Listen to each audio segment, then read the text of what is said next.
კაცს მარტო თქვია არ კლავს. კაცი თქვილი კლავს. და ნამუსი კლავს და ნუ დაგვარგათ ამას, რა გტრები იქნები. საკუთარ შვილებს ასეთ დაპასუხს გაცემთ. ის რომ რუსეთი მტერია ჯამბულ ხოფერიამ ბავშვობიდან იცოდა.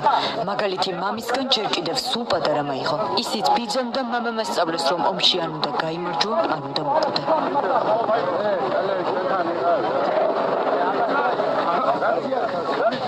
ჯამბულად ხოფერია მტერთან მებრძოლი მამის შვილი და თავისუფლებას შეწირული ბიძის ძმისშვილია.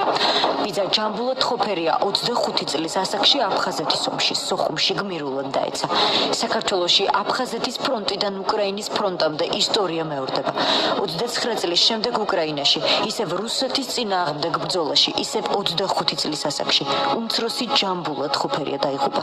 რუსეთის ლპობად იმპერიასთან ომს მხოლოდ მამები აღარ ეწირებიან, ეწირებიან შვილებიც. ახალი და მომავალი თაობა ამ დრომდე ოკუპირებული საქართველოდან. ჩემმა შვილმა იცოდა ერთი რამ, ჩვენგან იცოდა, რომ თავარი არც დაბადებაა და არც სიკვდილი.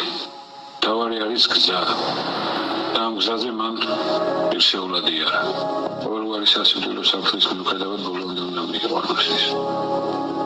რამე თუ თავარი სიკვდილია, რომ თავარი არ იცევა.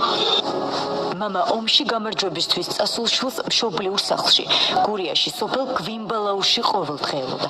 დიდი ხნის უნახავი შვილისთვის სათქმელი ბევრი რამ დაუგროვდა. მე ამჩე ახლა ძიმე ჯვარი უნდა ვატარო. არ ვიცი თუ შევძლებ მისტარებას. ამე თუ ფარმაც რამდენჯერმე ჩაიჩოქა მისი გორბოთისკენ მიმოარგზაზე და მე არ ვიცი ჩემი გორბოთისკენ მიმოარგზაზე როგორ მოვახერხა მთვარის დარება. მე არჩილ ხოფერიას შვილი ვარ. ასე წარმოვიდგინე თავისი თავი, როცა პირველად ვილაპარაკეთ, იყო 27 თებერვალი. ჩვენ გველოდება ჩართვა უკრაინიდან ჯამბულად ხოფერია გვეტყვის როგორია მისი გეგმები, ის იმყოფება უკრაინაში, აპირებს რომ დაიცვას ქვეყანა სხვა გმირებთან ერთად. ჩემი და ჯაბეს როგორც ჟურნალისტისა და რესპონდენტის, შემდეგ უკვე როგორც მეგობრების ურთიერთობა ფორმულას საეთეროში იწყება.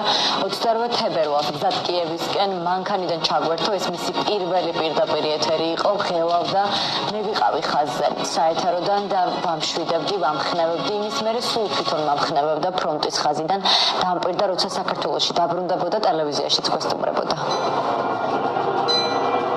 კიევის წმინდა ვოლოდიმერის საკათედრო ტაძარში უკრაინისა და საქართველოს თავისუფლებისთვის საერთო მტრის წინააღმდეგ ბრძოლაში 28 ქართველი სამხედროს ხსოვნას მიაგეს პატივი. უკრაინელმა და ქართველმა თანამებრძოლებმა 25 წლის ჯამბულად ხოფერია რუსეთთან მებრძოლი ორი